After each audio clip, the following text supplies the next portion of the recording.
Sot do t'ju tregoj prova dhe fakte që tregojnë se shpella e Adulamit ku qëndroi Davidi u shndërrua në një dhomës lutje. Ai shfaqet duke na dhënë prova, duke na dhënë fakte se në atë dhomës lutjesh, në atë shpellë të Adulamit, Davidi filloi të ndërtonte një nivel të ri besimi te Perëndia i gjallë.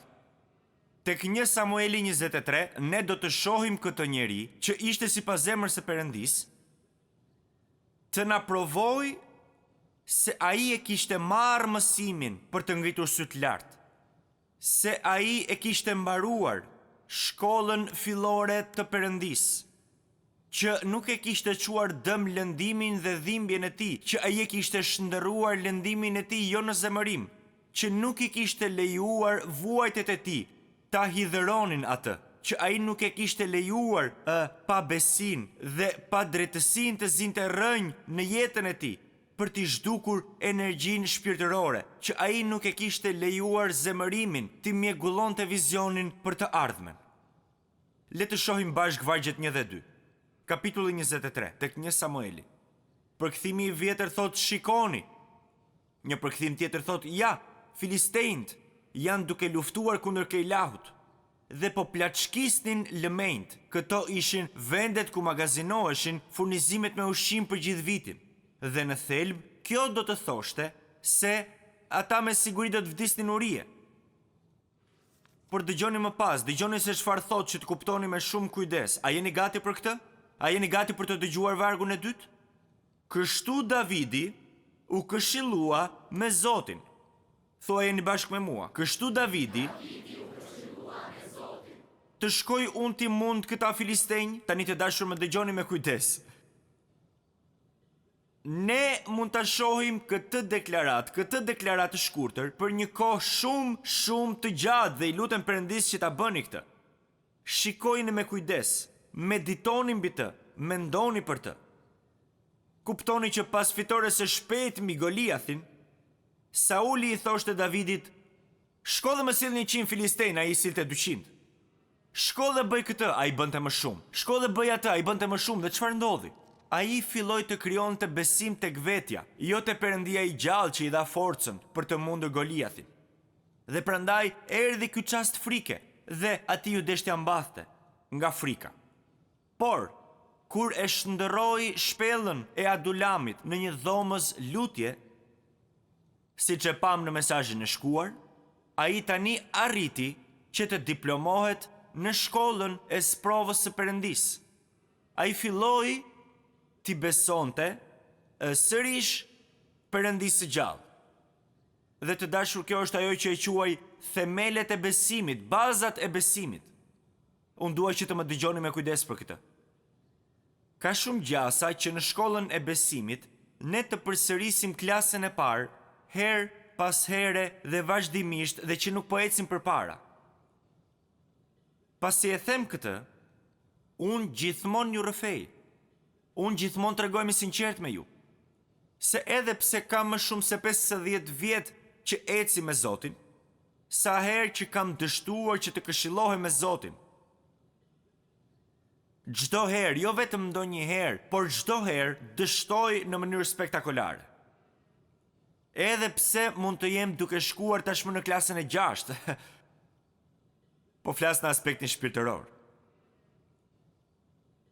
Por sa herë që unë nuk këshillohem me Zotin, sa herë që unë dal përpara Zotit, dështoj në mënyrë spektakolare. Tani pavarësisht klasës ku jemi, në shkollën shpirtërore, pavarësisht se në çfarë klase jemi, kjo është mes nesh dhe Perëndis. Unë e di që sa herë që nuk këshillohemi me Zotin, ne dështojmë. Sa herë që ne dalim përpara Zotit dhe nuk presim për Zotin që të dëgjojmë zërin e Zotit, ne dështojmë në mënyrë spektakolare. Davidi u këshillua me Zotin. Thuajeni bashkë me mua. Davidi u këshillua me Zotin. Një fjali e shkurtër, por që flet shumë, flet vërtet shumë. Thellë në zemrën time, unë e di që mund të predikoj shumë mesazhe për këtë fjali të shkurtër. Gjatë kësaj kohe në jetën e tij Davidi shkroi 3 psalme. Unë dua që t'i mbani shënim. Unë do t'i përsëris që të keni mundësinë t'i mbani shënim. Psalmi 27, Psalmi 31 dhe Psalmi 54. 27, 31, 54. Në fakt, te Psalmi 31, vargu 15, Davidi përmbledh mësimin që sapo kishte mësuar kur doli nga shpella e Adulamit. Ditët e mia janë në dorën tënde.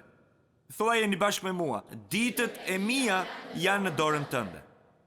Dhimbja i mësoi Davidit se Perëndia është në kontroll të çdo frymëmarrje që ai merr, që Perëndia është në kontroll të ditëve tona, që Perëndia është në kontroll të kohëve të mira dhe të këqija, që Perëndia është në kontroll të kohëve të gëzueshme dhe të kohëve të trishtueshme, që Perëndia është në kontroll edhe kur jemi në shpellë apo kur po përballemi me një pikë pyetje apo me një pikë çuditëse. Davidi e dinte që ai nuk mund të ishte si në dorën e armikut të tij dhe në dorën e Perëndisë në të njëjtën kohë. Kur ne jemi në duart e Perëndisë, zymtësia zhduket në dritën e shkëlqimit të tij. Frika largohet kur shfaqet besimi. Paqja vjen kur i besojmë dominimit të Perëndisë në jetën tonë. Të gjitha ditët tona janë në duart e tij. Ky është mësimi i parë që mësoi Davidi. Ky është mësimi i parë. Mësimi i parë është që të këshillohemi me Zotin. Kur ai doli nga ajo dhomës lutjesh, ai mësoi që të këshillohej me Zotin, që të mos i merrte punët në duart e tij dhe të mendonte, mund të jetoj me bekimet e së djeshmes, mund të jetoj me dëshminë e së djeshmes, por ai duhet të kishte një dëshmi çdo ditë dhe në çdo çast të jetës së tij. Njësoj është edhe për ne. Ne nuk mund të jetojmë me bekimet e së djeshmes, ashtu si izraelitët nuk mund të mblidhnin manën dhe ta ruanin atë në tend. Ata duhet i besonin Perëndisë çdo mëngjes se ai do të siguronte dhe ne duhet i besojmë Perëndisë se do të sigurojë për ne dëshmi të përditshme në ecjen tonë me të. Mësimi i dytë. Davidi refuzoi që të kritikohej nga kritikuesit. Dhe nëse nuk keni kritikues në jetën tuaj, ju lutem ejani tek unë do t'ju prezantoj unë me ata shumë kritikues që kam dhe që kam pasur ndër vite. Ndër vite unë kam pasur kritikues gjithmonë. Më dëgjoni pak. Kuptoni që ti thuash Zotit, Zot, unë dua të kuptoj mendjen tënde, unë dua që të kuptoj vullnetin tënd. Por është një gjë krejtësisht tjetër që ti lejosh kritikuesit që t'ju kritikojnë që të mos bëni vullnetin e Perëndisë. Të lutesh Zot, më zbulo vullnetin tënd është një gjë, por është diçka krejtësisht e ndryshme ti bindesh këtij vullneti pa asnjë kusht. Është një gjë të këshillohesh me Zotin, por është një gjë krejtësisht e ndryshme të jesh i gatshëm që të paguash çmimin që po i bindesh atij. Davidi, pasi u këshillua me Perëndin, nuk bëri atë që shumë prej nesh priren që të bëjnë. Ai nuk u kthye nga turma e larmishme për të cilën folëm. Ai nuk u kthye nga ata dhe tu thoshte, Perëndia ka folur, po çfarë mendoni juve? Më dëgjoni? Është e qartë që Davidi e dëgjoi Zotin shumë qartë. Dhe prandaj ju kthye turmës dhe i tha, "Djema, le të shkojmë." Turma e larmishme e Davidit nuk ishte e gëzuar që do të shkonte në betejë. Mos i fajsoni ata, thjesht prisni sa të shohim veten tek ata. Mirë? Kuptoni që ata shkuan te Davidi dhe ishin shumë të lumtur që të merrnin ngushëllim dhe gëzim, paqe dhe inkurajim. Ashtu si ne, më dëgjuat, ashtu si ne. Ne jemi të lumtur të shkojmë te Zoti, për shqetësimet tona, për dështimet tona, për pakënaqësitë tona, ashtu siç bën dhe këta njerëz. Dhe ashtu si ne, ata duan që të marrin çdo gjë që munden nga Zoti, por në luftë shpirtërore nuk u regjistrova për këtë gjë. Më lër që të shkoj mirë. Thjesht na lër të bëjmë kompromis pak këtu dhe pak aty, të mos ngrihemi dhe të bijem në sy. Jemi të lumtur që të marrim shpëtimin, jemi të lumtur që të marrim bekimet, ne jemi të lumtur që të marrim përgjigje për lutjet tona, ne jemi të lumtur të kemi gëzim, paqe, ngushëllim dhe ti dëshmoj kolegëve dhe fëmijëve të mi? Jo, në asnjë mënyrë ti nuk e kupton, Michael, ata janë njerëz të pamëshirshëm. Ata do të më sulmojnë, ata do të më bëjnë armik. Perëndia na ka folur të gjithëve ne për këtë çështje. Nuk është për mua kjo.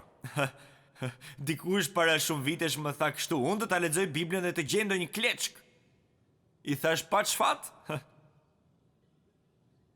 Kur Davidi u gjend përballë kundërshtimeve nga burrat e tij, ai u kthye te Zoti për herë të dytë. Ai shkon te Zoti për herë të dytë. Por as edhe për një çast nuk e besoi se ai po dyshonte te ajo që Perëndia i tha për herë të parë. Vargu 4. Po ju them një përkthim timin nëse mund ta bëj. Zot, a të dëgjova drejt herën e parë? Perëndia i thot, jo vetëm që më dëgjove drejt, por largohu nga bekimi i sigurisë dhe shko të luftosh. Unë tashmë kam urdhëruar fitore. Perëndia kishte urdhëruar fitore. Pyetje, çfarë është vërtet e rëndësishme për Perëndin në këtë pikë? Gjendet në pasazh. Çfarë ishte e rëndësishme për Perëndin? Që tani Davidi po mëson që të këshillohet me Zotin. Kjo është ajo që është e rëndësishme për Perëndin. Ai po sheh shërbëtorin e tij, Davidin, që tani po këshillohet me të. Dhe jo të nxitohej duke bërë atë që mendonte vetë. Është një zakon i mrekullueshëm që duhet ta zhvillojmë, është një zakon i mrekullueshëm që duhet t'u mësojmë fëmijëve, është një trashëgimi e mrekullueshme për t'ia lënë fëmijëve tanë të këshillohen me Zotin. Dhe në fund, vullneti i Perëndis u ndoq. Dhe nuk u ndoqën kritikët. Gjë që na çon te mësimi i tretë, që e gjejmë në këtë pasazh, nuk po i shpikun këto. Perëndis dhe vullnetit të tij, ne duhet i bindemi. Ne duhet i bindemi vullnetit të Perëndis. Kurdoherë që Perëndia ju flet dhe ju kërkon që të bëni diçka madhështore për Perëndin, unë ju premtoj që kritikët do t'i keni mbi kokë. Mojsiu kishte kritikët e tij, ishte Koreu dhe grupi i tij, por ai u bind Perëndis. Nehemia kishte kritikët e tij, Sambalatin, Tobiasin dhe Geshemin, por ai u bind Perëndis. Jobi kishte kritikët e tij, në këtë kohë po lexoj nga Jobi dhe ata ishin ngushëlluesit e tij, nëse këta ishin ngushëllues unë nuk i dua për vete. Dua të them se këta miq ishin kritikët e tij, madje edhe gruaja e tij i tha mallko Perëndin dhe vdis, por ai u bind Perëndis. Jeremia kishte kritikët e tij, vetëm mbreti ishte kritiku i tij, por Jeremia ju bind Perëndis. Edhe Elia kishte kritikët e tij, ishte mbretëresha e keqe dhe Eli, Jezebel dhe bashkëshorti i saj pashtyll kurizore Ashabi, por në fund ai ju bind Perëndis. Jezusi kishte shumë kritikues, përfshirë dhe disa nga dishepujt e tij, të cilët nuk donin që ai të shkonte në kryq, por ai ju bind atit. Faleminderit Perëndis që e bëri. Pali kishte kritikët e tij, judaistët që po i qëndronin mbi kokë kudo ku shkonte, por ai ju bind Perëndis. Martin Luteri kishte kritikët e tij, ishte mbreti dhe papa, por ai në fund ju bind Perëndis. Mësimi i 4. Rezultati i 3 mësimeve të para.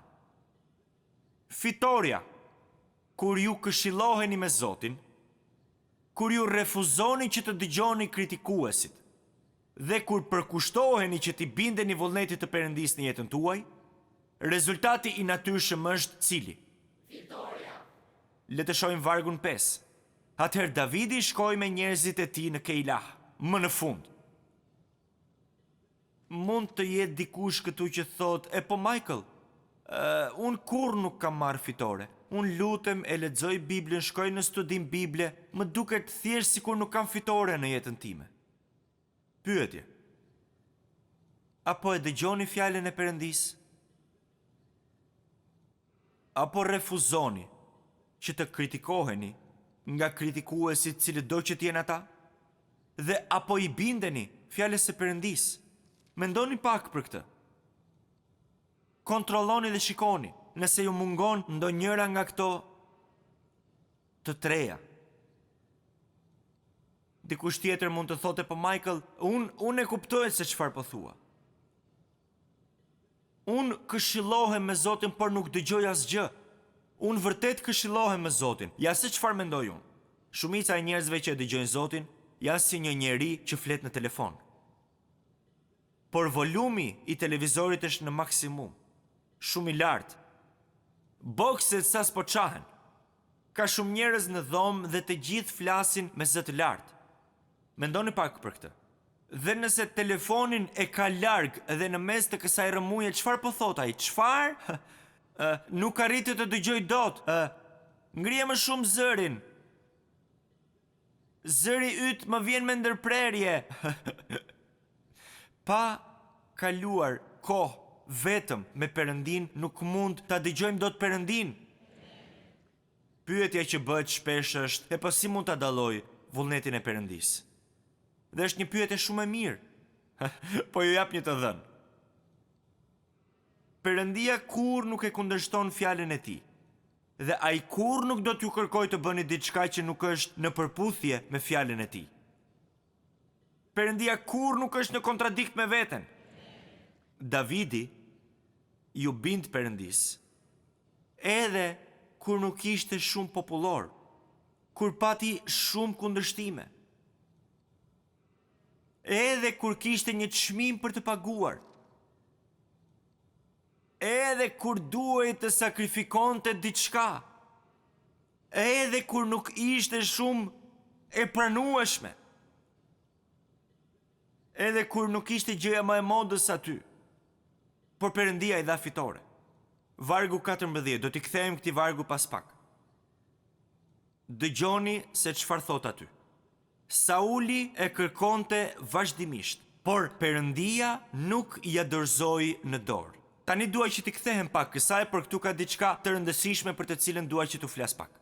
Davidi kishte zhvilluar një zakon për t'u këshilluar me Zotin. Mund të thoni nga e diti këtë, kjo është hera e dytë në një kohë shumë të shkurtër, është hera e dytë që ai shkon te Zoti. Unë nuk mund t'ju tregoj se sa e rëndësishme është që të dëgjosh dhe të këshillohesh me Zotin. Vargu 6. Abiathari, prifti, sjell efodin. Ju kujtohet se efodi është ajo që vishte kryeprifti, është veshja e kryepriftit, dhe në atë veshje të kryepriftit ishin dy gur të çmuar. Njëri gur quhej Urim, kurse tjetri Thumim. Dhe kur kryeprifti këshillohet me Zotin, Zot, a duhet ta bëjmë këtë? Nëse përgjigja ishte po, ata dy gur do të shndrisnin gjithnjë e më shumë e më shumë. Nëse përgjigja është jo, ata dy gur bëheshin të zbehtë. Davidi nuk e uzurpon rolin e priftit, kjo është e vetmja gjë që bëri Sauli, dhe e pagoi shtrenjtë këtë. Por këtu ai nuk e uzurpon këtë, ai flet Abiatharit dhe i thot, sill këtu efodin. Lëre priftin ta bëj këtë, që të këshillohet me Zotin. Pra Davidi thot, Zot, dëgjova që Sauli është duke ardhur këtu afër, sepse Keila është shumë afër ti, dhe e di që ai kërkon të më vrasë. A do të më dorëzojnë te Sauli këta njerëz? Dhe Zoti ju përgjigj me qartësi atij. Me qartësi, ajo që ndodh kur zhvilloni një zakon për të këshilluar me Zotin, është se zëri i Perëndis është më i qartë. Nëse nuk e keni filluar këtë, fillojeni sot. Perëndia i foli me qartësi Davidit. Sot ne nuk kemi një Urim dhe një Thumim. Nuk i kemi këto, por ne kemi fjalën e Perëndis. Dhe ne kemi frymën e Perëndis që banon në ne. Dhe kur fryma e shenjtë drejton në jetën tonë, më dëgjoni pak, kur ne nuk e trishtojmë apo nuk e shuajmë frymën e shenjtë për shkak të mëkatit, të një mëkati të parrëfyer në jetën tonë, sepse kur ne nuk e mënjanojmë frymën e shenjtë me logjikën njerëzore, me mendimet laike dhe me opinionin publik, atëherë ne do ta dallojmë mendjen e Perëndis. Kur jeni të gatshëm që ta sakrifikoni opinionin tuaj, dëshirat tuaja, kërkesat tuaja, keni për ta dëgjuar zërin e Perëndis. Keni për ta dëgjuar atë zërin e ullët, për të cilin flet Bibla. Kjo është rruga ime, ec në të. Në rastin e Davidit, ai e pyeti Zotin nëse njerëzit të cilët i kishte çliruar nga shkatërrimi i plot, njerëzit të cilët ai kishte çliruar nga duart e filistejnëve, do ta tradhtonin atë? Dhe Zoti i tha, po, do ta bëjnë. Do ta bëjnë. Davidi mund të kishte bërë atë që ne shpesh bëjmë ose na pëlqen të bëjmë. Dhe mund të kishte reaguar siç do të donin të reagonin shumë prej nesh. Unë i ndihmova këta njerëz. Unë i çlirova këta njerëz nga shkatrimi. Unë u shpëtova lëkurën atyre nga filistejnët. Unë u kam bërë një nder shumë të madh. Ata më detyrohen shumë. Çfarë do të thuash që ata do të më dorëzojnë në duart e Saulit? Çfarë do të bëjnë ata? Do të më dorëzojnë te Sauli? Por Davidi ri për të rirë. Njeriu që filloi të ndërtonte bazat e besimit.